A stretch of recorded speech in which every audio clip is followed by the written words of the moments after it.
Welcome. Welcome to This Week in Caribbean Tech, the podcast that helps you to stay ahead of the top tech and business news in the Caribbean and globally, and of course, why it matters to you and your business. I am the host, Ingrid Riley, CEO of Silicon Caribbean. With me, of course, is Daniel Smith, my co-host, the CEO of Keepingly. And the reason why we're recording this late. I take 100% blame for that, yes. That's okay. As I say, what is delayed is not denied, right? Exactly, sister. Well, coming up, we have a show that's packed, totally packed this week. Some really cool things happening in the region. First up, Uber celebrates 1 year in Jamaica, releases a bunch of data. So we're going to talk about that, plus the 2 new entrants that are coming into the rideshare market in Jamaica. Second up is crypto mining is not welcomed here, says a Trinidadian minister of government. We'll see. We're going to unpack that. And then Wipay put out a little bit of teaser on Facebook. Now, Wipay, of course, is a Trinidadian payment provider. They look as if they're going to launch their ColorBank app here in Kingston, Jamaica. Also, some people are like heading into Daniel Smith, startup space, like VM Innovations. They said they're going to get into PropTech or property technology. They've just released a new product called PropMan. We're going to tell you about it. And in Guyana, the Guyanese kids have become the first ever Webby Hackathon award winner ahead of 150 countries. As we always say, the kids are all right, yeah? And of course, the last thing we're going to be talking about is that Vincent and the Grenadines, unlike Trinidad, has said yes to digital assets and crypto. So that's what we have coming up for you. And of course, some more around events that are popping up in the space. So welcome to This Week in Caribbean Tech. So tell the people why we're recording this a day late. Tell the people. Hey, life happens and there are things that you can't control. So, better safe than sorry. Traveling for the past, 3 cities in 9 days has, really banged me up a little bit. And so it was inevitable that somewhere along that journey, you would have a flight delay. Yes. That delay turned into a 6-hour delay. And so, yeah, we had all intentions of recording on one day and that just kind of fell through. So, yeah, but we're here nonetheless. But it's all good. We flow. It's better you delay than as we say, drop out of the sky. So, yeah, so yeah, we're very happy that you're with us. Of course, this week, we can't have to have my co-host doing this podcast with me moving forward. So okay, so we're popping up with Uber.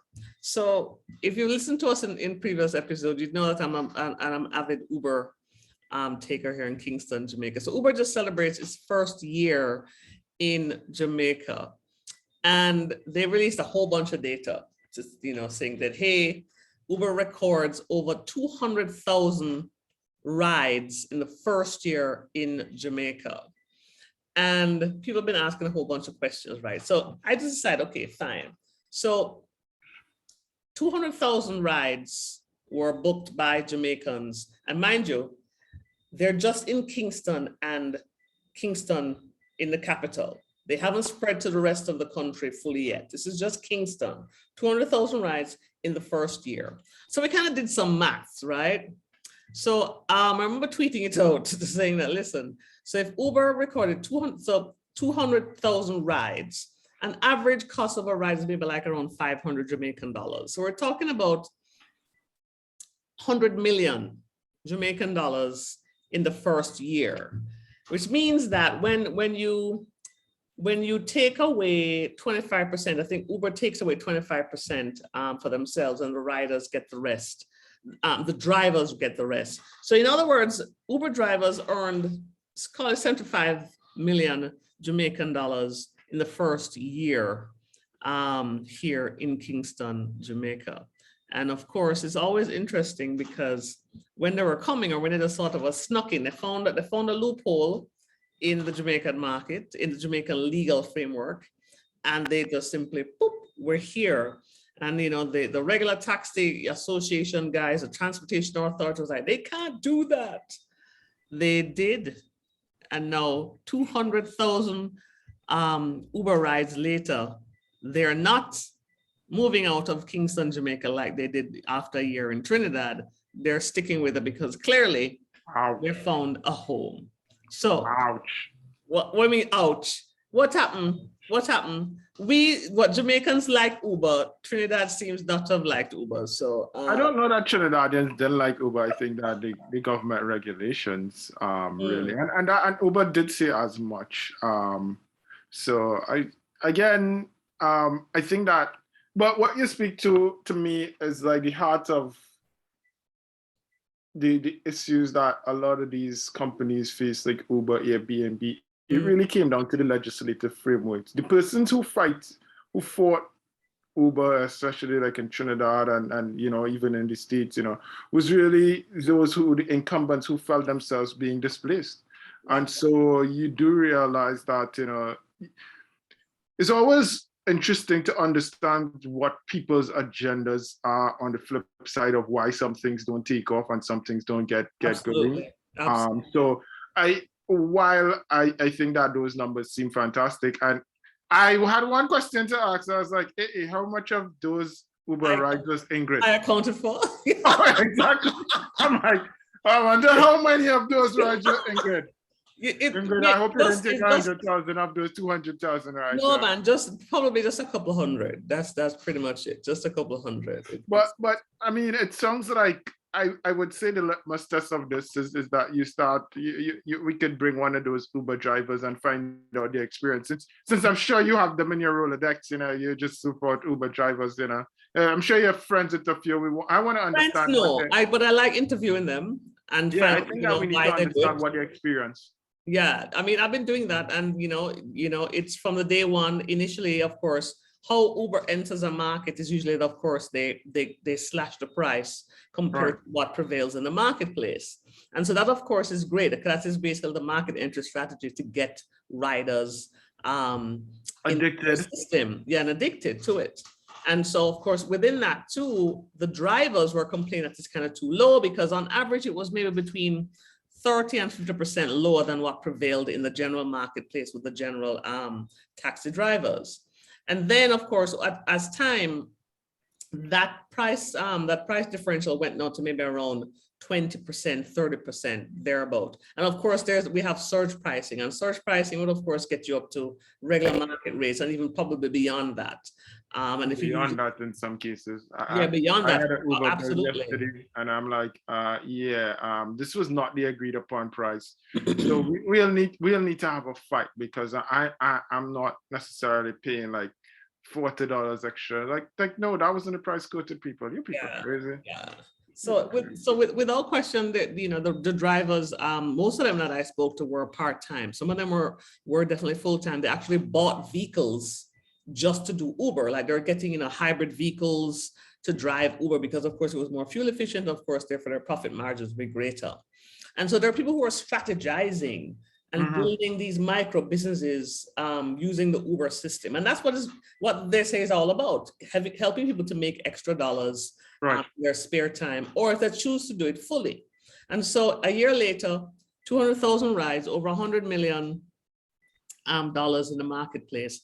And I haven't heard the taxi drivers complain, because in fact, some of those red plates that were in the regular pool in the marketplace came over to Uber just to test things out.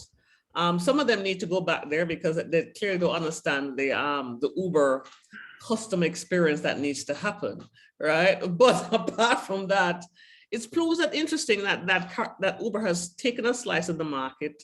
They've also released some other data that primarily Kingstonians were using Uber basically between 4 and 7, which is basically like after work. And there even really some data in terms of what what Jamaican Uber riders were leaving in the car. Tuesdays it would be they leave their headphones on a Tuesdays versus their phone, which is on a Thursday. So it was very interesting trivia kind of a data that they released this week. And so I'm gonna tell you, it's really interesting, the data that they prove. But here's what's interesting to me. So Uber has taken a sliver of the market because they clearly have tapped into a certain kind of market that wants an Uber experience. You want something that is predictable. Want some, that the cars cannot be, older than 10 years. They have to be clean. There's a safety factor so you can track, see who's coming for you, how long they've been in the system, what's their average rating. Yeah. And that kind of a thing. So is that predictability, that safety issue, and of course, yes, the price and the whole convenience of it all. That seems to be why there are now going to be 2 new entrants in this rideshare marketplace. So outside of the general, taxi and transportation stuff, Uber has taken a slice, and now InDriver, which it's out of Brazil. And they're already in like over 60 countries around the world. InDriver has been marketing heavily and trying to poach some of Uber's drivers for their system. But here's the thing with InDriver. You have to basically haggle and negotiate your price as a rider with the driver. And so unlike Uber, where you can see there's a range, this is a minimum you're going to pay, this is a maximum you're going to pay. With InDriver in their marketplace, they've left it up to the rider and driver to negotiate. I don't have time for that. Yeah, I don't know about anybody else. But I believe that where maybe InDriver can probably take a slice of the market is negotiating things like, hey, I want to take an InDriver to Ocho Rios with 4 people. What's your rate for that? Or, hey, I want to take an InDriver vehicle to go do multiple stops, supermarket, market, whatever it is, that kind of a thing. So I'm very interested to see how they will fare in the market, because InDriver, this is their second attempt to actually make a dent in the Jamaican rideshare market. The second entrant that is coming up is QuickCart, formerly known as Quick Plate, headed by Jamaican woman entrepreneur, Monique Powell. She started Quick Plate, which is of course food delivery. You go on your app and you order the food and it comes to you. She then changed the name from Quick Plate to QuickCart. And so you can still do the same thing, but now she's expanding not just from food, but now from pharmacies and convenience stores and that kind of thing. Then she went and got funding from a local private equity firm. Mm-hmm. And so what you've been seeing now on the road is like more branded QuickCart cars. And with that, if you're a regular user of QuickCart, like I am, every now and again, because I don't really cook.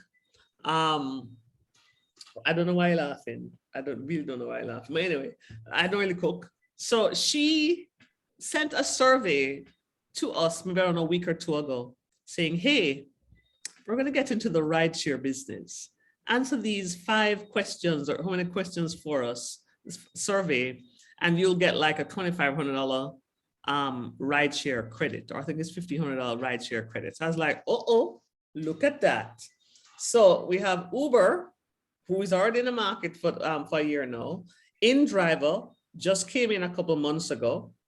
And now QuickCart, which is basically been in the delivery business for 6 years and have a particular, they're the market leader in that space in Jamaica. And they operate in both Kingston and Montego Bay. They're now going to get into the ride sharing business. I find that quite interesting. So, is the market big enough to handle all? Does Monique already have a competitive advantage with the fact that she has QuickCart? Because I'm thinking, and as you're speaking, I'm thinking Uber Eats. So I'm thinking, number one, why doesn't Ingrid cook? That's the first one. But second part of it is there's like the Uber Eats versus Uber rides, etc. How does that conversation really stack up? Yeah. And can Monique really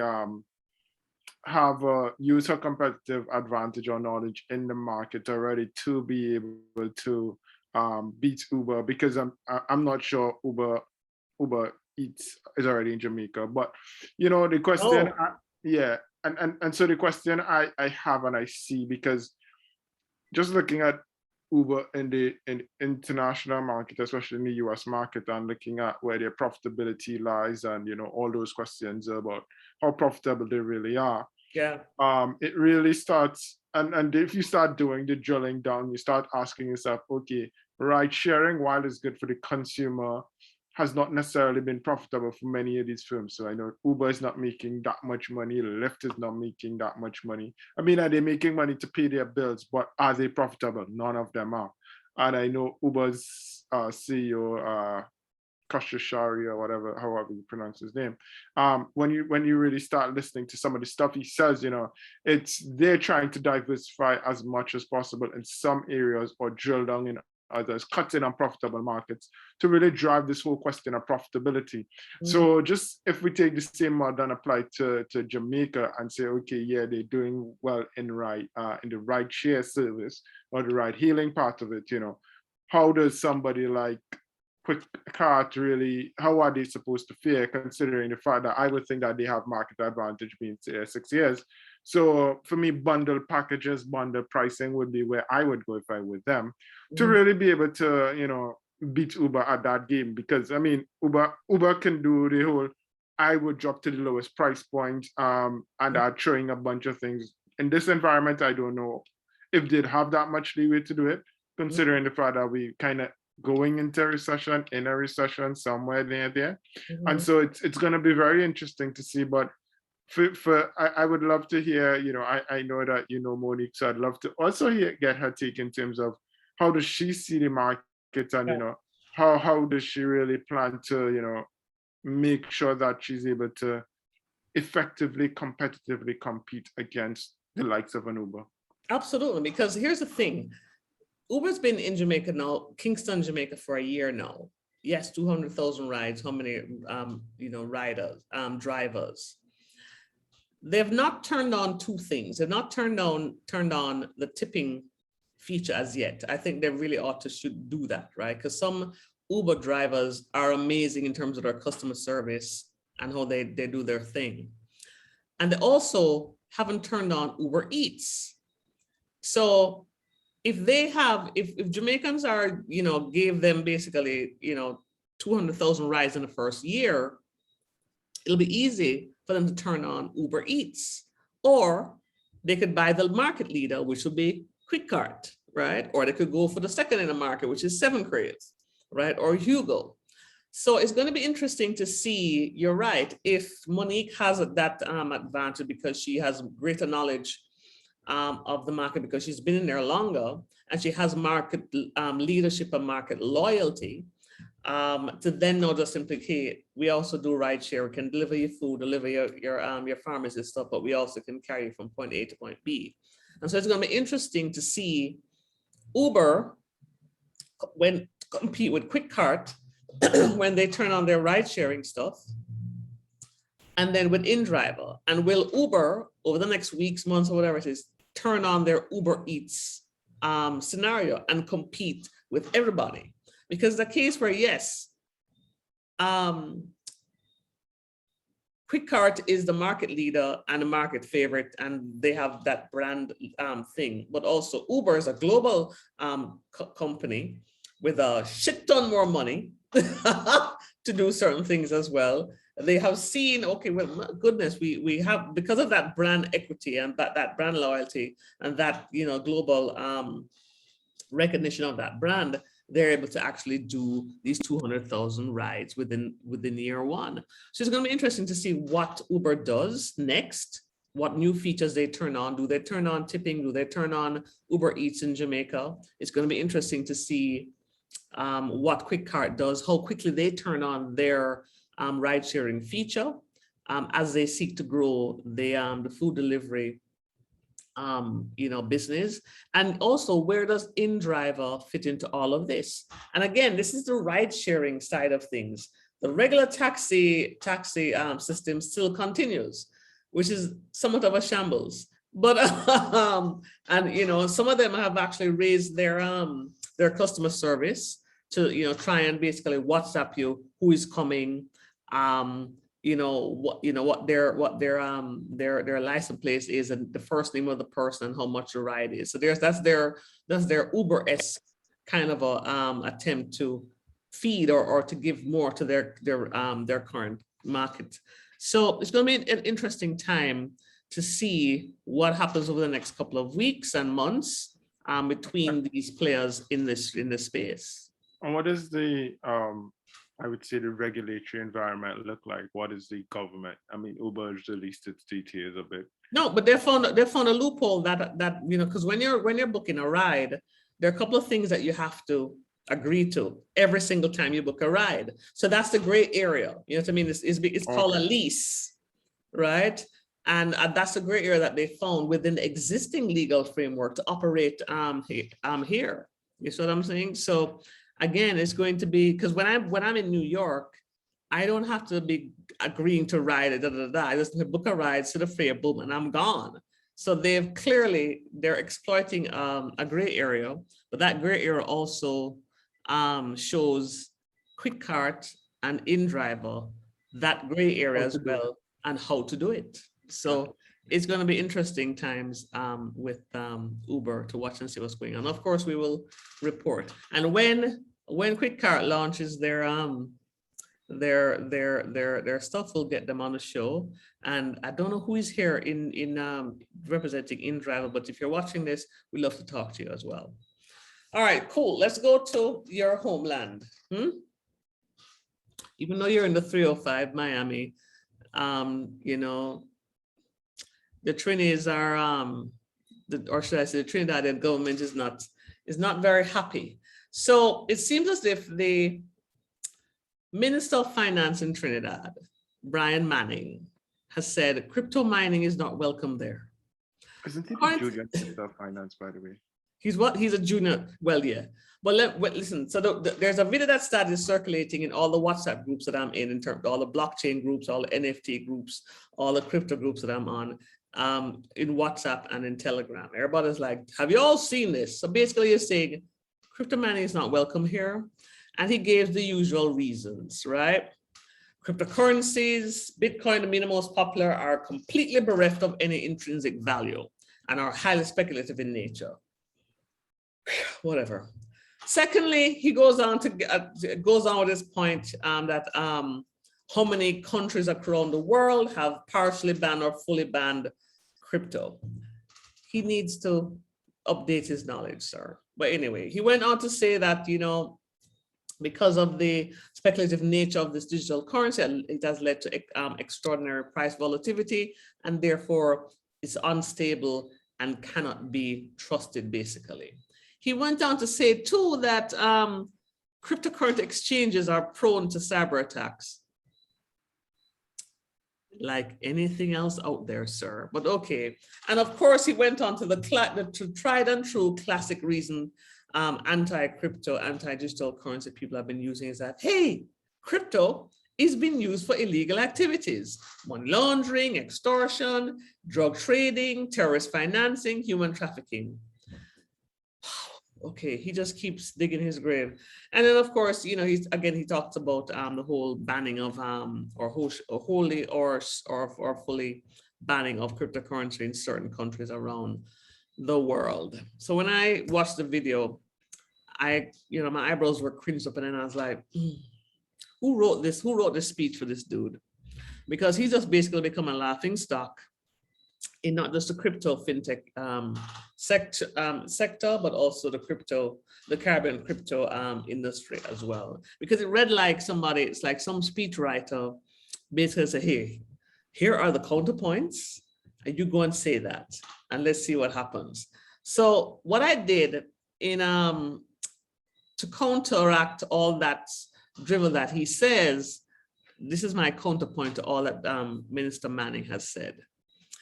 So AAA, which does a lot of research around the world and is a great analysis and tracking company out of America, I just want to like for you to know, Minister Manning.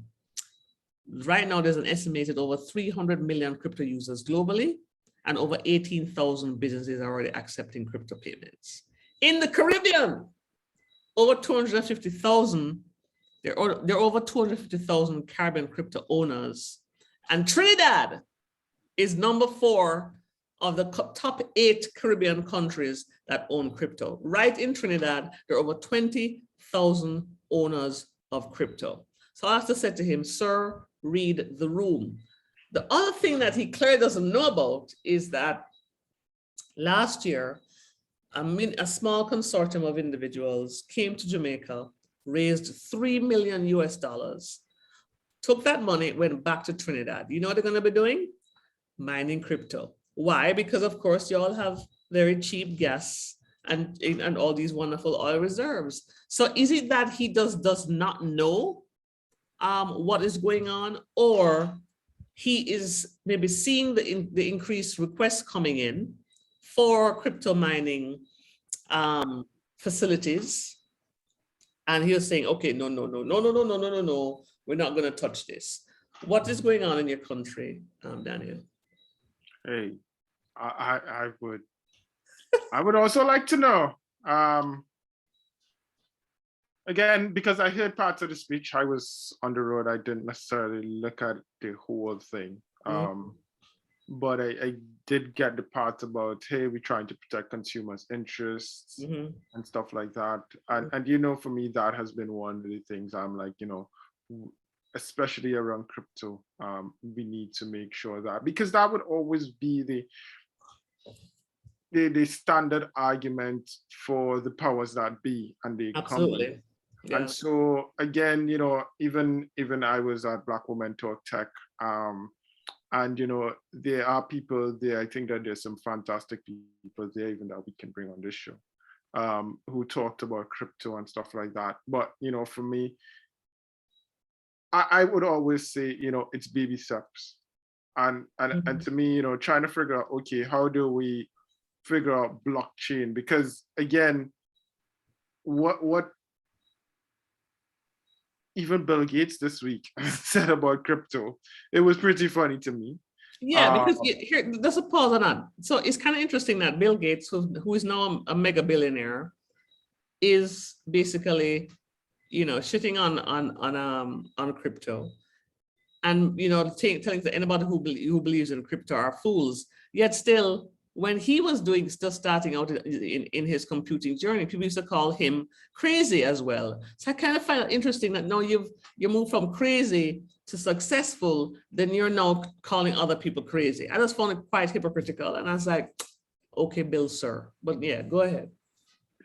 But yeah, you know, again, it's when you come from a very conservative point of view, and I think that's what you have in a lot of the Caribbean.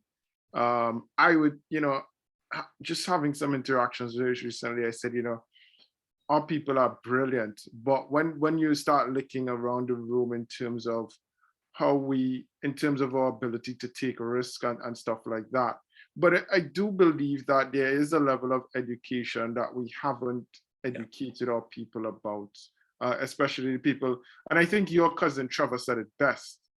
Trevor said the last time that it's not about just us running ahead, it's about us building these relationships with the government side of the conversation.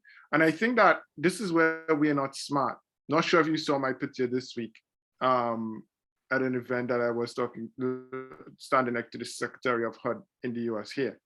But the reason is that when you're building anything, you have to have the relationships of government. You have to get them warm to the idea, because a lot of these people have a certain framework and a certain point of view. They also have the interests of the people to protect. They also have the interests of, you know, those who put them in power to protect. Absolutely. So Absolutely. it's Yeah. incumbent upon us. We can't just say, hey, I have this new idea and I'm just going to put it out in the market. A lot of it has to be ventilating, having conversations, getting these people warmed up to the idea about, okay, what is it? So are the people who have raised that $3 million, having those conversations with the government, getting them to understand, okay, this is what we're doing. We need your support. We want X, Y, Z, etc. Because again, the powers that be around, okay, who is in banking, who is in finance, how do they feel about this? Are they threatened? Do they want to shut it down because they believe that it's going to impact the market or it's going to impact them or all those things? And so people are always afraid of what they don't understand. And so I think that there's that conversation about educating the market that we have to be really diligent about in terms of how do we go about these conversations, because I think that we continue to burn these ourselves and, hey, we want to run ahead, and the government, because I saw there was a post you like even on LinkedIn yesterday, and I was just like, okay, yeah, we have brilliant people in the Caribbean, but here's what, we have a lot of people who have left the Caribbean because they don't want to deal with these things. They don't want to deal with trying to, okay, educate the market, educate the government, those who are because a lot of us like things the way they are. We're comfortable, a lot of us in the region, and just in keeping the status quo, maintaining the status quo. So I do believe that there is an opportunity here to be able to educate, but just expecting the government to, they would never, because I mean, it's not in their best interest to just go out and then look how long we take to do a lot of things in the region. So it's, to me, the statements weren't surprising. It was just like, Not okay. at all. Not at all. Like, for me, it was just like, okay, because I understand the thinking. And so I think that we have to do a better job on the education side in terms of how we educate these people, because we can't leave them out, because at the end of the day, they control the regulatory framework. And so that's why I go back to my conversation. Look at the Ubers, look at the Airbnbs, realize that these companies didn't realize. Some of it was a fight. Some of it, though, do we have the lawyers? A lot of these fights come down to having the legal representation, being able to go to court, having the, the lobbyists, etc., inside of these organizations, or negotiating on a continuous basis. Are we doing that from the tech side? Is it because you believe, hey, I have a great idea that I'm just going to put it out there and they have to accept it? Well, here's the thing too, is innovation always outpaces legal frameworks. That's just the nature of it because of how fast it moves. Right. I think the role of the government is to facilitate or simply to stay out of the way. That's my perspective anyway. In addition to protect. But Ingrid, that does not happen in the Caribbean. Governments, anytime they feel threatened in our region, they put a spoke in that wheel very quickly. Yeah. In the US, maybe they may, so like the Biden administration has come out with something on crypto, Trump administration before just let it, do whatever it wanted. But in the Caribbean region, they would always be protectionist. Their objective is to make sure that they protect the market. Not just, and who in the market. So here's my theory. Yes, I agree with you that there has to be some educating of the government officials. That clearly has happened in Barbados, Bahamas, and Bermuda. But of course, those government officials also have to be open, yeah? And they also have to, yes, I get the whole thing, balance interests, balance self-interest, balance the interest of the people who put them there, and balance the interests of the people. Now, the question is, it's supposed to be balancing the people first who put you there, and then move along. But the question is too that in doing that sort of a balancing act, they have to also, as leaders, educate themselves about things that are moving in a particular direction. You cannot deny the future of money is going to be very different than what it is now. You can't deny, just like how you couldn't stop the growth of internet access. You couldn't stop the growth of the internet.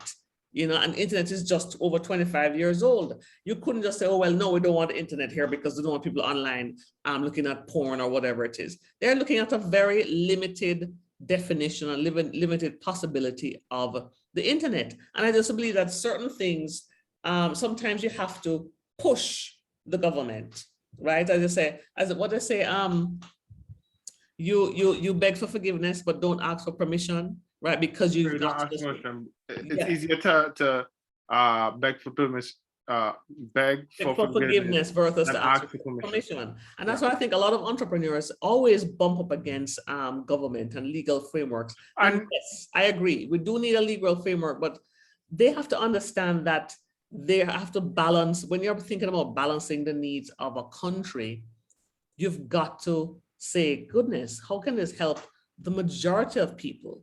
Not just in a protectionist way, but also in terms of the possibilities and opportunities. And I find a lot of, too many of these government officials are not being advised properly, or also they're not very open-minded. They're looking at maintaining the status quo, or they say, okay, if you want change, you're gonna have to like send something to my bank account, and maybe I'll think about it. Let's just get real. And this is politics, not just in the Caribbean, around the world. Yeah. And I 100% agree about, begging for forgiveness rather than asking for permission. Absolutely. You and I, we're entrepreneurs. We don't ask for permission. We just do shit.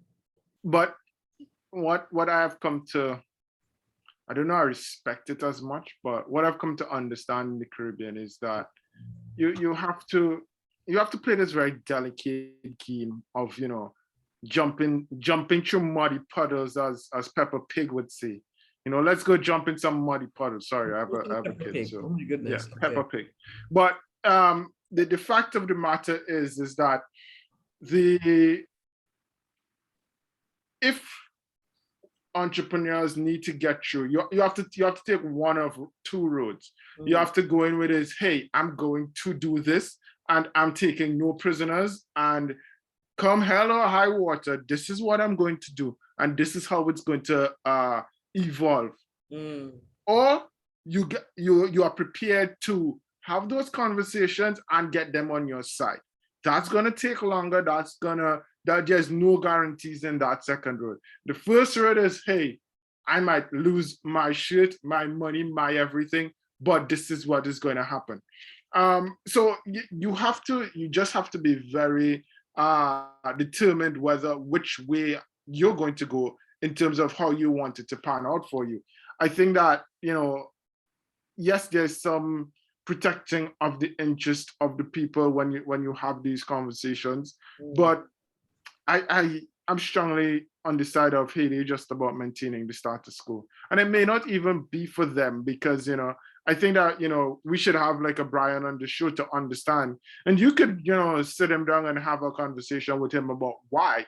But at the end of the day, I do believe that it's about, hey, we just protecting. I don't know that it's any more than that in some of these cases. But I think that Bitcoin has even gotten a bad rep in the last few months, going down by how many percentage points? Listen. So, I said this video has come out during the week when the world stock market, a bunch of world stock exchanges and stocks are going down the tube. So then they don't look that bad when you think about it. If we compare what happened in the market this week, the market has but that's just 1 week. And Bitcoin has been around for 13 years. And if you look at it in a zoom out and look at it in a realistic, you'll see that, yeah. So you can't just take one moment in time and dictate. And again, look at when it come out. I'm sure that they knew about this. So they may have strategically said, okay, let's see what's going on with the market. Hey, Bitcoin is down by this amount of percentage. Let's drop this week, because it supports our argument and it makes us look pretty genius. We're protecting the people. Bitcoin went from that to that, and so hey. Well, we'll see.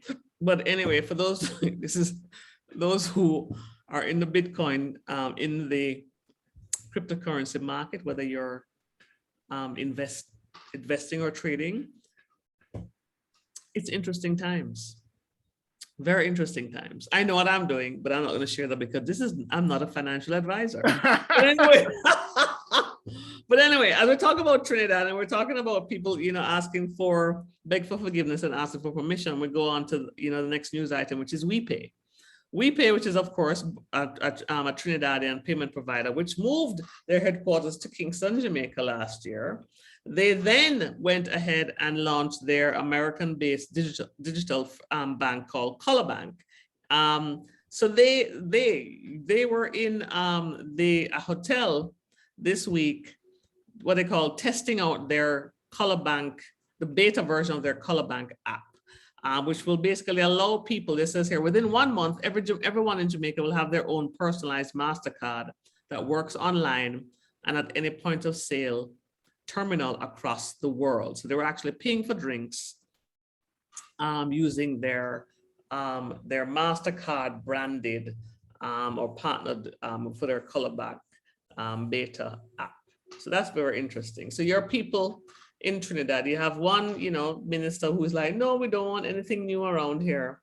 No to crypto, no to digital currency, no to whatever it is. And then we have, your people out of Trinidad in Jamaica testing out new and interesting things because, yeah, they couldn't do it in Trinidad, right? So interesting. Yeah, I find that very interesting for multiple reasons also, but that's all I see on that topic.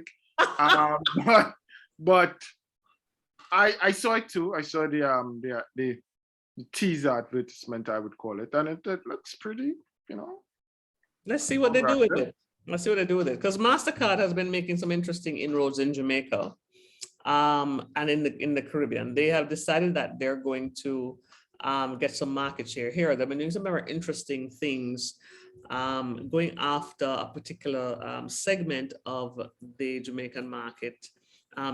Basically very nice, creating partnerships in the food and beverage industry, getting people to basically sign up and get their MasterCard, because this is pretty much like Visa country. But MasterCard has said, no, we're going to begin here. We're going to do this. We're going to do that. So it's interesting that they're partnering again with entities that are progressive, like people in the food and beverage industry, and of course, in a Wipay, which is a payment provider here in the region. So we'll see exactly what they come with. I said within another month, we're going to be looking out for what Wipay drops in terms of this ColorBank and MasterCard partnership that will allow everybody in Jamaica, as they say, to have a personalized MasterCard that works online and that kind of thing. So we'll see what they come up with.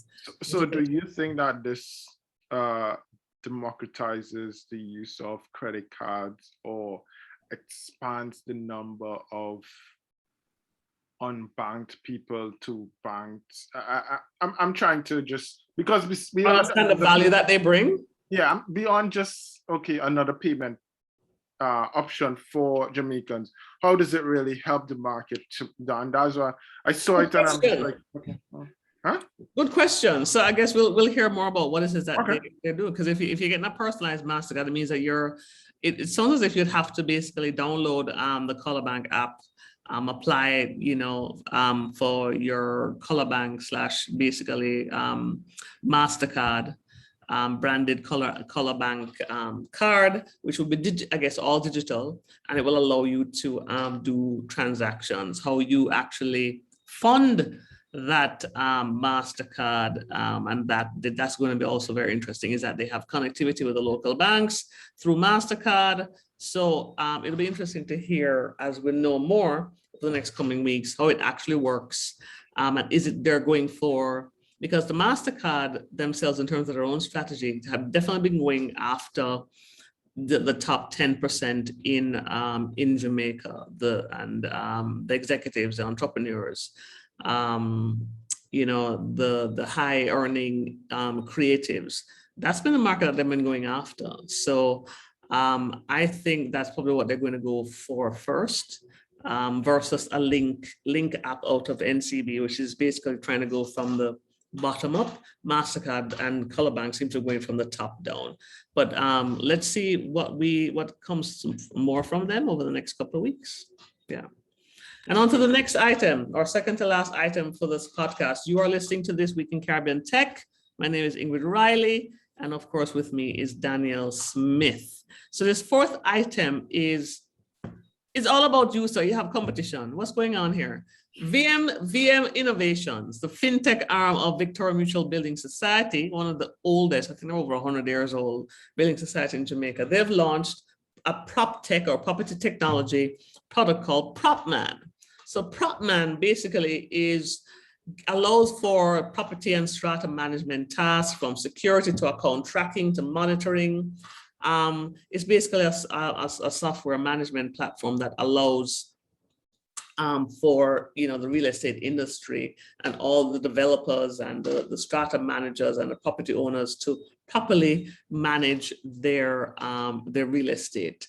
So what it seems to be here, I think I read that they have actually, well, Jamaica is going through a real estate boom from west to east, north to south.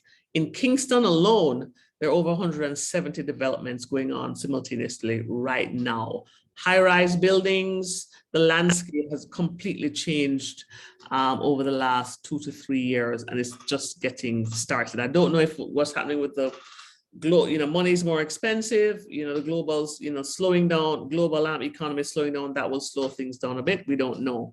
But what they're basically saying is that PropMan is a system that has 3 portals, one for the property management team, one for property owners, and one for the security personnel. And soon it will then move into allowing like personal individual property owners to basically use this. It's a subscription-based model. And it allows for people to, of course, then, do e-payment services, then the management. This sounds like keepingly, sir. It does sound similar on some level, I would say. Yeah. Our objective really is we're not building for all these sectors, and they have the money to do it. We are a bootstrap startup with a bit of angel funding, so we're not trying to boil the ocean. It would be interesting to see, I would see how the adoption rates, I think that their biggest, to me, the biggest markets that they will have the greatest wins for is like the property management aspect and possibly the security. But again, property owners, I'm not sure, and I'd have to see the solution. But again, what I've heard a lot of people because we're not the only ones in the market even in the market that we're in. Right. But again, for me, we've just really focused on that whole customer experience about how it's supposed to evolve. So I think that there is opportunities for them. I don't know what exists in Jamaica or even the larger region in terms of what that pertains to. Yeah. But I think that that there are opportunities really for a product like this, and they're smart and they have the financial resources, I would say, to be able to build out. The question is who are they building it for? Because if they're I would say a fintech slash insurance tech play. Their objective is to make sure that the people who are in their wheelhouse, and again, I don't think that they're building for the general market. They may be building for people within their ecosystem. Though they say, and so you may be able to guide me here or give me more cogent details around how many SaaS products in the region have really taken off and work, because it's a subscription service. So now you're getting into a whole realm of things, the normal man, how do they view such products? So I do think that on the home personalized property, they'll have some issues and challenges to face, as we all have, if they're doing it, and if it's like around, hey, this is my insurance company, and you get the platform, and so you pay the fee built into it, that may make it work. But again, how do you incentivize people to make sure that they're doing the work? So if it's a building that I'm management, sure. If it's security, it's something that I have to, but as a person, and so that's one of the things that we are even figuring out and answering ourselves. So I do believe that those are some of the questions that I see immediately pop to mind. But I think it's and when you said it to me, when you said it to me and I said nice, I think you were like, huh? But I think that ultimately it helps grow the market. I do think that you have, because we are not very stringent or being very proactive in terms of how these things are done or managed, I think that you have a gap. So solutions like this have to protect them, have to protect their stakeholders, because now I can sell this to insurance companies who securing those buildings. Jamaica has hurricanes, the region has hurricanes. How do we understand, protecting these assets or the It's life? a number of levels, because I think VMBS is in the business of course, underwriting loans for properties. So what their first, it's a B2B play right now, because they said later on we'll think about having portals for landlords, for tenants. So they're going straight for the business to business play. They've already gone into one of their clients, which is of course a real estate development company that has a bunch of properties that covers hundreds and thousands of units. So they've gone into with that. They've signed off on that. So I guess that's their launch partners, their clients who are actually doing this. It definitely is a business to business play, and I think it's necessary because with all of these buildings that are going up, there are so many other opportunities that come through. Managing, yes, in terms of people can pay their rent through this. People can, security elements to it as well. Communications, you can see, report what's gone wrong or something is going on. And also, who is going to be maintaining it if somebody's coming in to, clean the floors or, the building, that kind of thing. It's necessary because the whole high-rise scenario in Kingston is new, 5-10-story buildings and everything. So there's a lot of possibilities for something like this in terms of properly managing it. Now, Jamaica has a very bad reputation of strata managers, and the strata managers are usually they're not managing. And a lot of the people who own the buildings are not taking care of them. People who own their units are not taking care of them. So maybe this can also be a solution for that. They hold people accountable. Exactly. I like it. You can see this. So I like it. So we'll see what VM does further with their Proptech product called PropMan. So the last item of news before we wrap up is on a more lighter, feel good kind of a thing. I call this one, the kids are all right. So there's a Guyanese team of young people that won their first ever Webby Hackathon award. They came #1 ahead of 150 countries, of course, around the world. And we say congratulations to them for doing this. Hackathons are not either thing. If you don't know what a hackathon is, usually a very intense period of creating your minimum viable product or in a very short period of time, usually between 24 to 48 hours. Sometimes it's like a weekend hackathon where a group of developers, designers, business heads, marketing heads come together and say, all right, this is the problem. We're going to try and create a solution within this 2-3 day period or as much as we can, and put it up to be judged by a team of experts. It's usually a very fun, very intense, sleepless kind of a weekend. Silicon Creek has put on a number of them and I co-produce a number of them across the region as well. So we're say congratulations to this 4-man Guyanese team, which pitched their award-winning solution to tackle illegal logging and deforestation. And so they won ahead of 150 countries. Congratulations to these young men. And of course, that's a big achievement. That's a big deal. And what they're building for, the Amazon rainforest, Guyana, the impact of deforestation and us cutting down. Absolutely. So I think that they built something that is really relevant to the market and relevant to the needs of society. So. Yeah, 80% of Guyana's land is considered to be forests. And so, as I say, illegal logging is impacting those Guyana forests and is responsible for 30% of the CO2 carbon emissions that come from clearing, the forest there. So yeah, there's a big problem in Guyana, and it's they've sought to create a solution. And also, this is a solution that can be applicable to other countries around the world. We're all talking about climate change and all the things that go with that. So this is a very relevant solution to a problem that is both local and global. So, congratulations to you, Guyana. And oh yeah, but before we have one more, we lied. I lied. We're not. I lied. In our last bit of news, in our Future of Caribbean Money segment, because money will never be the same, we talked about Trinidad saying, no, we're not into crypto mining. We don't like crypto. It's not going to happen in our backyard. To flip in a script to send Vincent and the Grenadines, we missed this, green lights a virtual assets law. In other words, the Prime Minister, Gonzalez, says, yeah, we like digital currencies. We understand it and we love it. So they have created this virtual assets law. They've greenlit it. It's now law.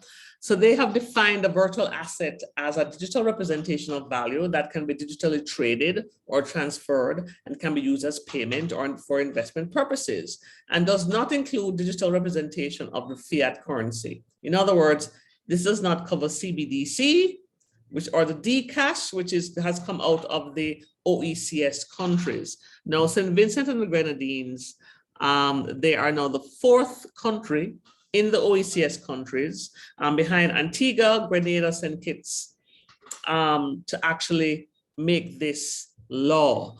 So what it really means that yes to digital currencies, yes to crypto, yes to NFTs, because he says he recognized that around the world, cryptocurrency, decentralized finance, all these things are growing in over 100 countries around the world. In fact, he said digital assets are the next big thing in terms of finance and commerce globally. We have a forward-thinking Caribbean Prime Minister, along with the ones out of Bahamas, Bermuda, and Barbados. Look at that. Come on, Trinidad. Minister Gonzalez, I think you need to fly over to Trinidad and go have a little talk with the Minister Manning over there, who clearly is reading from a 1990s script. But then again, as you may have guessed, I'm very pro-crypto, pro the future of money, which is going to look interesting and different and more democratized and more wealth building for the majority of people, not just a few. Anyway, I come off my soapbox now. Yes.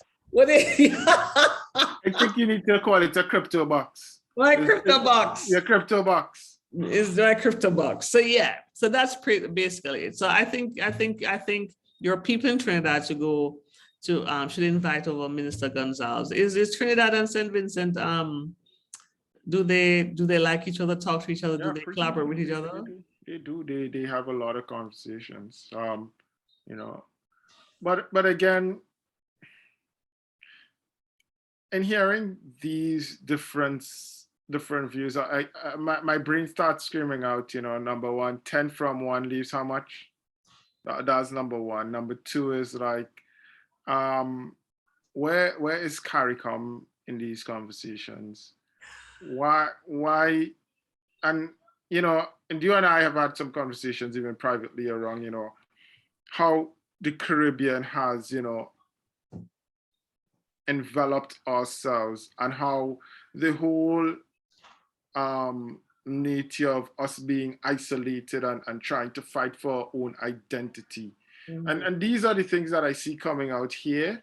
And it begs to me the question of, okay, when are we to compete as a region? We all should be competing, or we all should be singing from the same book, hymn book. These differences in opinions, they're as far as from the east as from the west, the north as from the south. And so therefore, who suffers from some of these decisions or some of these— the Caribbean people. The people. Absolutely. But it's only some people who suffer, which is, dark people, because these people, whether or not it's DeFi, crypto, NFTs, they'll be fine. They're fine. Absolutely. Right? So again, I think that, I may be just, parroting in the wind, but you have to have some kind of centralized body. I do believe that, it is important that they kind of get out and say, hey, this is our position, because in the scheme of things, I think Trinidad just had some, even with this had some conversations. I'm not sure if I sent you. There was the Wipay conversation where he was talking to a joint select committee in Trinidad about why he had to move from Trinidad to Jamaica and what were all his problems, and that was something, that was out there last week. And so it does beg the question of, what are some of our Caribbean countries? Are we just trying to be stumbling blocks in the way of innovation? Yes, Barbados, Bahamas, now St. Vincent, Cash, those people, some of these people have it, but then some of the others are, singing from a different playbook. And I think that that's kind of supposed to be the role of CARICOM. Figuring out how do we get our people on the same page so that we can effectively compete. Well, we're talking about CARICOM. We're still waiting for the what do you call the ICT single window or whatever it's something called. like that. We're still waiting. So maybe that's why, we shouldn't wait on CARICOM, and maybe that's the reason why some of these Caribbean countries, I just say, we can't wait on everybody to have a single voice. We are going to go ahead and do ours, because trying to negotiate that single voice is going to take too long. And so let's just go ahead and move, you know what I mean? But, kudos to the countries that actually see where the world is moving and decide they want the Caribbean. They're positioning their countries to take full advantage of the growing digital economy, and not just being a place where people go to vacation, but be a place that happens to actually facilitate and welcome innovation. So kudos to Barbados, to Bermuda, the Bahamas, to Aruba. We'll get to Jamaica another time, but yeah. But kudos to St. Vincent, Antigua, Grenada, St. Kitts, that say, let's try and move with the time, just to see how we can actually leverage technology, leverage what is happening with blockchain, leverage what all these things, and to help to move or diversify our economy beyond just simply being a tourist mecca, and diversify economy so that the majority of the nation state actually benefits and move forward. So kudos to them. So yeah. Anyway, so we just have to say that coming up, put this in your calendar. This week in Caribbean Tech, the podcast, Silicon Caribbean, we're going to head into Barbados in October for Fintech Islands Conference. We're also just invited to something else that is happening there, but I can't release it yet until next week. Then, of course, Silicon Caribbean is having its Future of Work and Talent Trend Forum. Please go to siliconcaribbean.com, sign up for the This Week in Caribbean Tech newsletter. You'll be the first to know the dates and for that, and of course, who's speaking. And yes, we're going to be releasing the top 50 Caribbean people to know in fintech, crypto, and blockchain next month, finally. And yeah, that is it. If you want to listen to this podcast, you can go to Google, Spotify, anywhere you listen to your favorite podcast. And of course, we've just now switched to video. So you can watch This Week in Caribbean Tech on Silicon Caribbean's TV channel on YouTube. So please, let's do that. Any last words before we sign off? And well, I'm going out to go have a drink. What are you doing? Are you staying in with the fam? Yeah, look, I'm backed up in so much work. Traveling is nice, but spotty Wi-Fi, hotel living, yeah, it's all draining. The startup life. So I'm backed up on some work, so I need to get some things out tonight. This week coming up is actually demo day for us, so we have to make sure we get some stuff done. But yeah, last words, I think that things like Guyana and those young people show me that we have a lot of promise in Absolutely, the always continuous promise around the things that we can do. You know, if I would say wins and fails, you know, and the fail is, you know, again, the way how we address certain things like, you know, Trinidad's statement around, and even if I think though that I saw something around, there is a fintech association or something of that, Trinidad and Tobago, the yeah, acronym. yeah, and I did see something from them. I did think I saw Wipay CEO talking at some kind of conference recently this week. Absolutely, I didn't read it, but I yeah, realized there was something. But you know, again, and so to me, you have one arm saying something, government saying something else. Again, to me, that whole handbook story is either zip it or, you know, coordinate yourself. yeah. Mixed messages aren't good for the market. Yeah, so I would say the big win for this podcast, the big winner out of this week is those wonderful developers, those Guyanese developers who won ahead of 150 countries to win their hackathon prize. That's a big win for this week. And for me, the biggest loser is the junior Minister of Finance, Brian Manning, who says crypto mining is not welcomed in Trinidad. So is that your same big win and big lose, or whatever? Yeah, basically, yeah. I'm ballparking right there, man. All right, cool. Well, we're back to of course, we usually drop our episodes of This Week in Caribbean Tech every Friday, but we're recording this Saturday. We're going to drop it right there for you in audio form and video form, so go look for it shortly. And of course, leave your comments, and if you like what you hear, if you like what you see, do comment, do click that like button, subscribe so you can know when we're coming out. We're only going to get better. So thank you for listening and watching This Week in Caribbean Tech, which of course is a podcast from Silicon Carib. We're here every week to basically keep you up to date and to give you some insights behind the news around the latest tech news and business news coming out of the region and the world. So of course, if you like what you heard, subscribe, comment, share this, and to help us grow. We will drop a new one next week, Friday, as usual. So until next week, I'm Ingrid Riley. And I'm Daniel Smith. I'm sound tiny. Anyway, have a great weekend, everyone.